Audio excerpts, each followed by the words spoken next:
aerial ace, Rocket J. Squirrel. And his pal, Bullwinkle the Moose. Hi, glad to see you again. Likewise. We got some great things on the show today. Like what? Like what? Well, you ought to know, Bullwinkle. You're in some of them. Well, let's get started.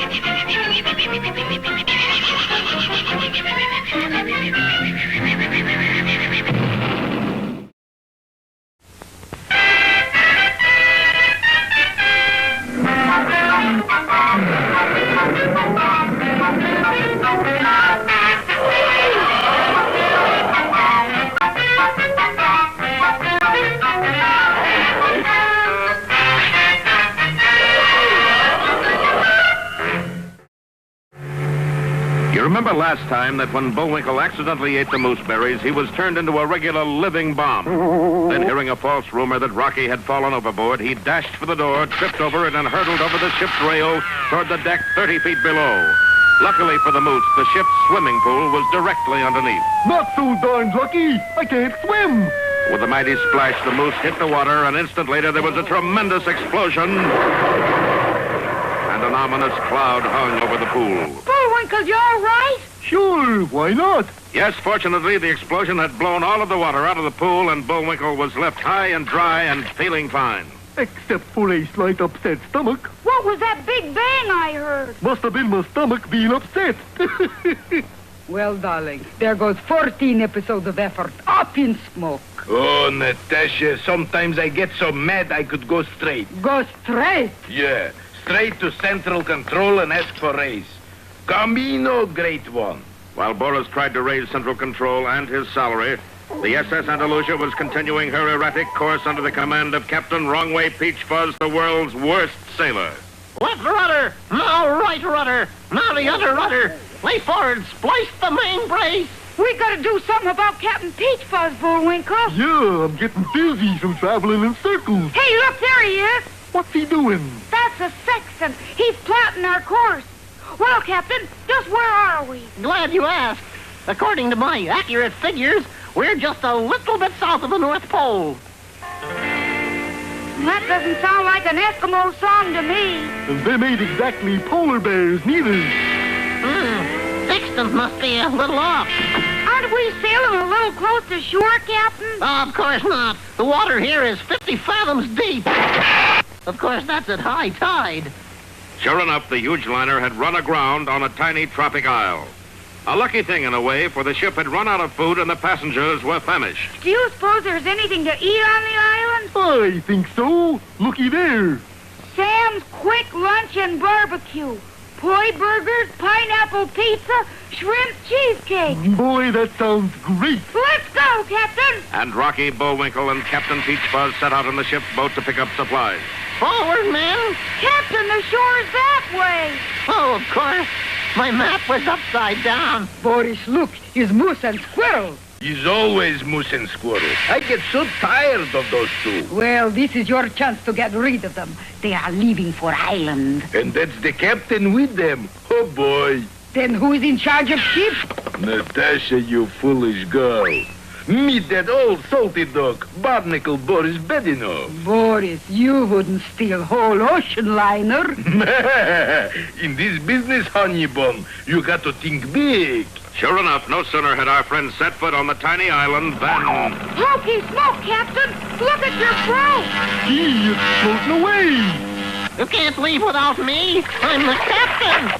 The red sails in the sunset, the ba-ba-boo-boo-boo-boo-boo. Well, is this the end of Rocky and Bullwinkle's trip to Pennsylvania? Don't fail to see our next episode, 3 on an Island, or Tell It to the Maroon.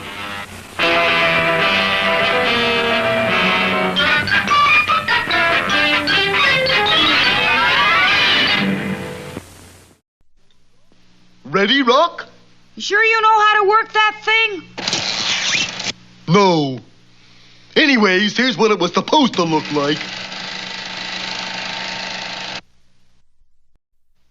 And now it's time for... Time for the dancing fool, Bullwinkle. Again? And now for one of our special fairy tales. Yeah.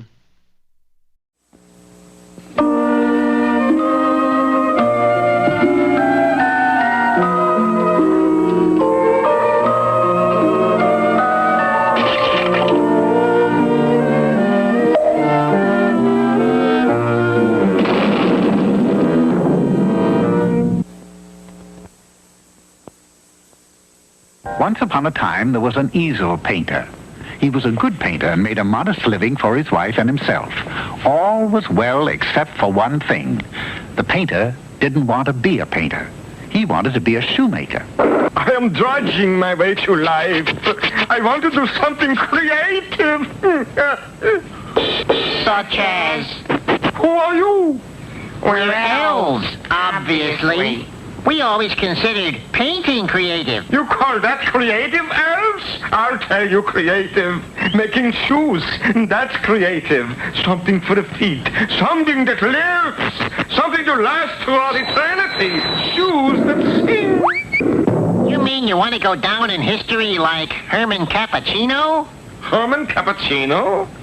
Herman Cappuccino, just the greatest little shoemaker that ever lived. When Hannibal crossed the Alps, whose shoes do you think he was wearing? Herman's? Herman Cappuccino. Ooh. Tell me, elf, how could I be a famous shoemaker like Herman Cappuccino? You gotta suffer. You gotta spend time on the left bank in Paris. Study. Visit the shoe stores. And all true shoemakers gotta suffer. And so, that night, the painter told his wife of his plan to become a shoemaker.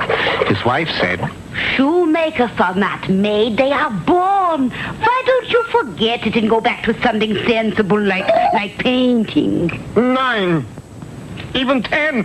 Anybody can paint. I want to sit in cafes, discuss shoe exhibitions, make shoes in a gallop, and above all, summer. So, the painter left for Paris, leaving his wife to shift for herself. He entered the famous school, Le Beau Chasseur, and spent months working from models. Then, he made 15th century shoes, 16th century shoes, 17th century shoes, 18th century shoes. He made rabbit shoes, snake shoes, and kangaroo shoes. He even made high button shoes, low button shoes, even horseshoes. He made walking shoes, running shoes, sneaky shoes, squeaky shoes, but alas, he made no singing shoes. If only I could make a shoe that sings of spring, of love. How could I make a shoe with a soul? You gotta travel. Absorb different countries' culture. Yeah, suffer. Not suffer, travel. Get with it, will you? Yeah, that's it, travel. So the painter went to Italy, Switzerland, Holland, and he made Italian shoes, Swiss shoes, Dutch shoes. But alas, he made no singing shoes. Then, one night, after he returned to Paris, he heard the most beautiful music. He followed the lovely sound, and there, in a bundle of rags, was a singing shoe. That is truly a shoe with a soul. Well, I hope to tell you it's got a soul. I must have that shoe. Now, wait.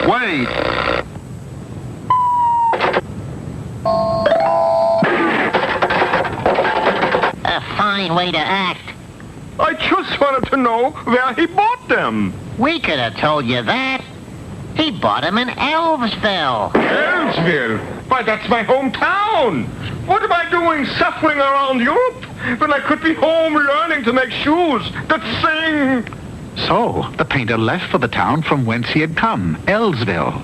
He found that everyone in Elvesville was wearing the same exquisite shoes that he had found in the bundle of rags. Where did you buy those exquisite shoes?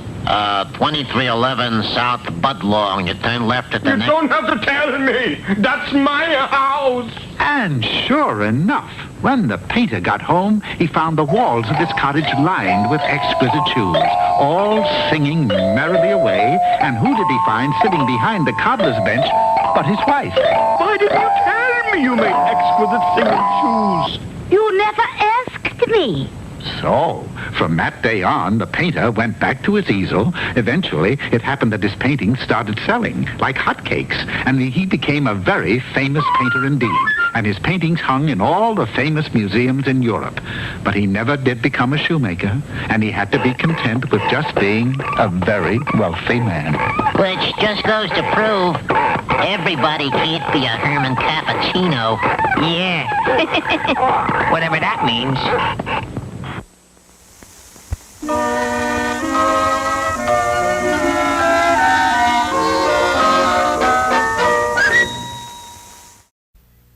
Hello there.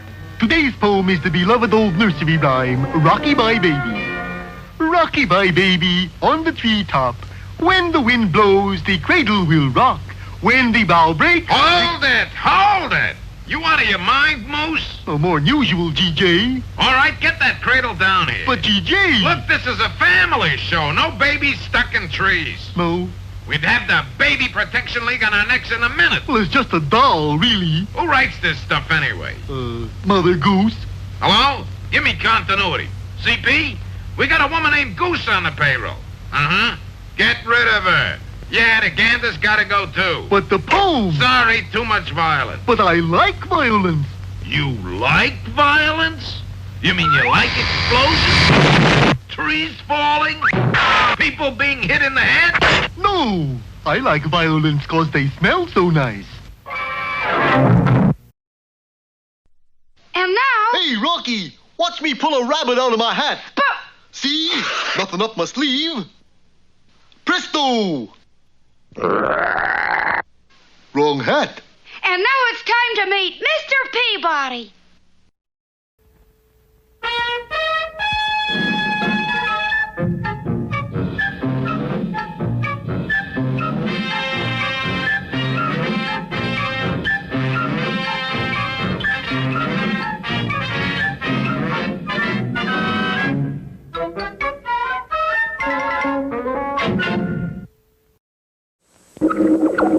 Hello there, Peabody and Sherman here. Today, through the magic of my Wayback Machine, Sherman and I will become acquainted with that eminent Scandinavian inventor, Alfred Nobel. Isn't he the man who invented prizes, Mr. Peabody? No, Sherman. Alfred Nobel invented dynamite. Set their way back for Italy. And the year? 1863. As usual, the Wayback took us way back instantly, and there we were standing before a quaint little Italian villa. I believe this is the Nobel residence, Sherman. How can you tell, Mr. Peabody? Sherman's question needed no further answer. Inside the smoke-filled structure, we found Alfred Nobel in what was left of his laboratory. Are you all right, Mr. Nobel? Yes, sure, I'm fine. I assume, sir, you've been conducting an experiment on high explosives. Oh, yes, sure. It's a little thing I call nitroglycerin. Well, I guess you'll have to give it up now that your laboratory's ruined. Oh, no, on the contrary. He led us into an adjoining room. This one, too, contained a laboratory. A new one. You wouldn't believe this, but at one time this place consisted of 87 laboratories. This little villa? This little villa was once a huge estate. Now, if you'll excuse me, I'll get on with my work. I'm expecting the mess here in exactly 1 hour. The mess? MESS, the mechanical engineers of Sardinia and Sicily. If I can prove that nitroglycerin is as powerful as I think it is, then by golly, I've got it made. Oops. Careful, Mr. Nobel. You almost had another explosion. Sorry, it must be the light in here. So saying, the great inventor struck a match and lit what appeared to be a candle. There, that's better. More light on the subject. Now, where was I? You'll have to forgive this interruption, sir, but the candle... What about the candle? Well, if your candle maker's initials aren't TNT, then I suggest this candle isn't a candle at all. Oh, it's ridiculous. I know a candle when I see one. Come outside, I prove it to you. We adjourned to the front lawn. Now, the candle is still in my laboratory, correct? Correct. And if it were TNT, it would blow up, also correct? Also correct. Well, it hasn't blown up yet. Therefore, I think I can safely state without the least bit of hesitation that what you assume to be a stick of TNT is in reality a stick of TNT. Fortunately, Mr. Nobel had a few more laboratories left. And this time, Sherman and I kept a constant vigil on the great man. Working feverishly, he concluded his experiment just as the mess delegation arrived. Won't you say this stuff is more powerful than garlic? Far more powerful, sir.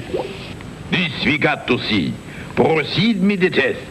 The test was a simple one. 200 yards from Nobel's villa stood a dilapidated shack. The nitroglycerin sat on its dusty floor. Back at the laboratory, Sherman and I awaited the historic moment. The rest is child's play. I merely press this button and the shack becomes non-existent. I'm sure those gentlemen will be highly impressed. By the way, where are they?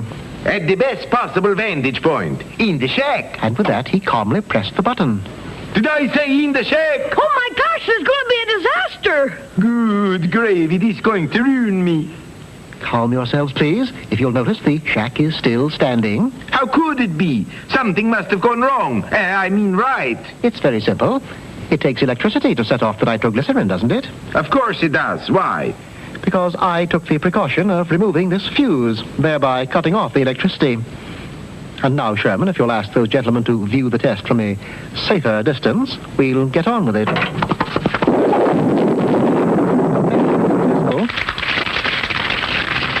Without your help, it would not have been possible. Goodbye, good luck, and please accept this as a token of my gratitude. And so we bid Alfred Nobel a fond and not too reluctant goodbye. Later at my penthouse apartment... What was it Mr. Nobel gave you, Mr. Peabody? The Nobel Prize, Sherman. But, of course, I gave him something, too. Really? What? What else? The Peabody Award.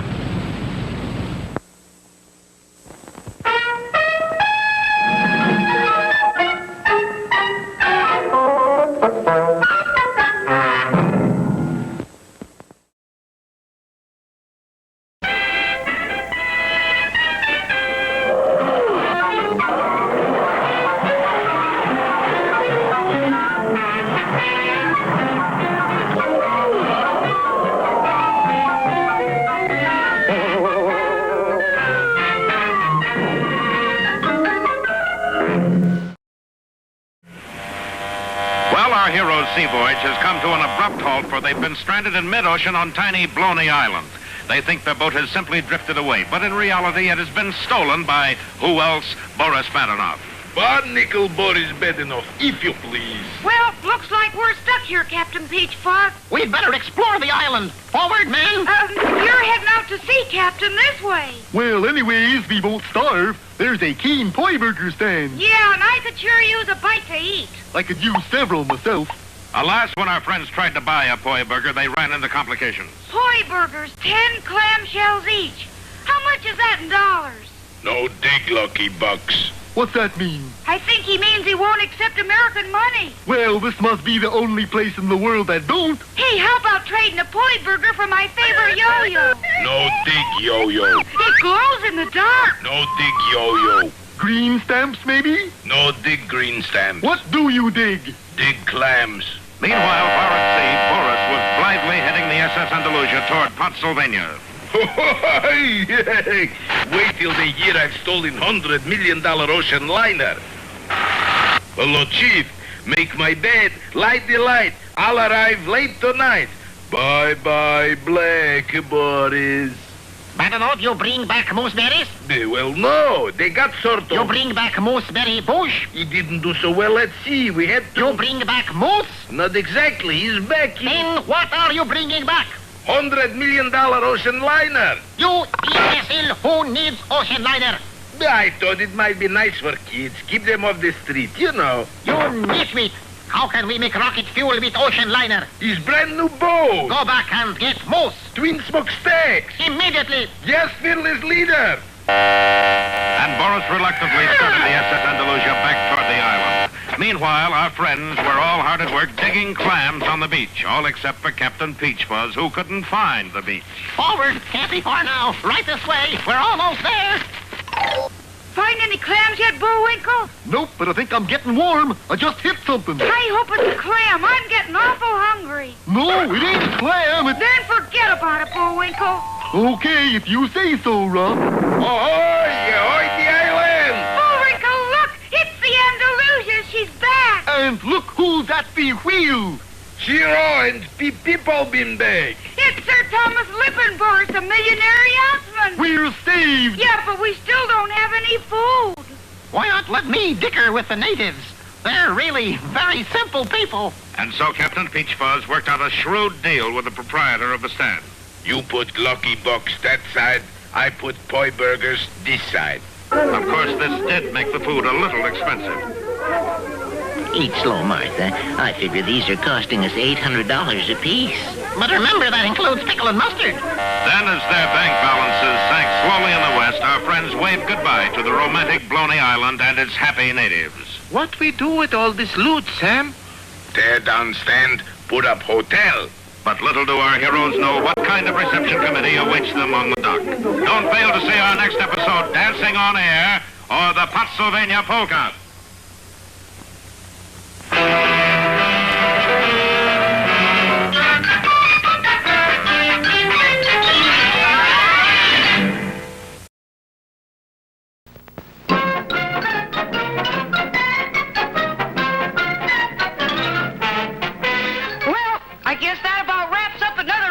Show. Certainly hope you enjoyed it.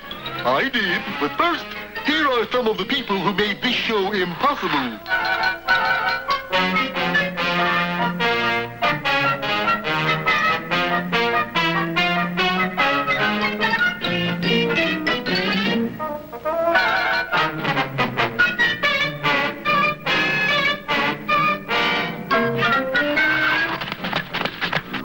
That's not all. My fingers get tired.